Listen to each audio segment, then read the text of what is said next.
Découvrons à présent l'Afrique sous un regard différent, non pas comme un continent en crise, mais comme un paradis pour les entreprises. Vous pensiez peut-être que le Made in Taiwan défiait toute concurrence. Faux. C'est sur le continent africain que les coûts de production sont actuellement les plus faibles, comme par exemple au Kenya.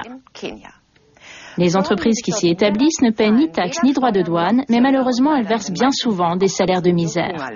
Reportage de François de Roubaix. Comme chaque jour, Marceline et Chico se rendent à leur travail. Elles sont assembleuses de fleurs séchées dans une entreprise européenne qui a choisi de venir s'implanter au Kenya dans une EPZ, une Export Processing Zone, autrement dit zone de fabrication réservée à l'exportation. Pour ces jeunes femmes, l'implantation de Vermont-Fleur a été un miracle. Depuis, elles ont un travail et un salaire décent.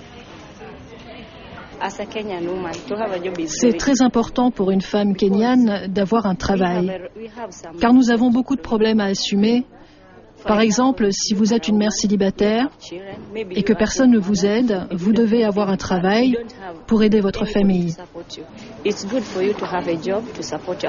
Le premier but de mon épouse et de moi-même n'était pas de faire de l'argent, mais d'avoir un but social en avenir. Mais cette société est un exemple unique, entreprise familiale. Elle a embauché définitivement 80% de son personnel, ce qui est rarissime.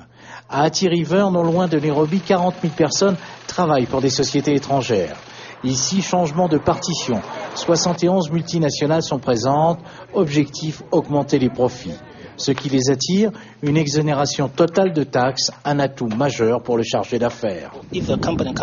Toutes les entreprises qui viennent dans nos EPZ au Kenya aujourd'hui ne paient aucune taxe pendant 10 ans. Qu'elles fassent des profits ou pas. Même les industriels asiatiques viennent s'implanter ici, comme cette usine de confection taïwanaise qui travaille exclusivement pour une grande marque américaine. Le coût des ouvriers est ici de 45 € par mois, contre 120 à Taïwan. Cerise sur le gâteau, les produits fabriqués en Afrique, destinés aux États-Unis ou à l'Europe, ne sont pas taxés. Tout est donc étiqueté Made in Kenya.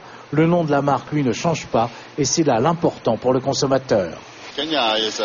Nous sommes venus au Kenya parce que produire à Taïwan est devenu difficile. Le coût du travail y est très élevé. Et s'il y a de bons ouvriers, le pays est très beau. Et surtout, on peut exporter aux États-Unis sans frais de douane. C'est pourquoi nous sommes là depuis 2001.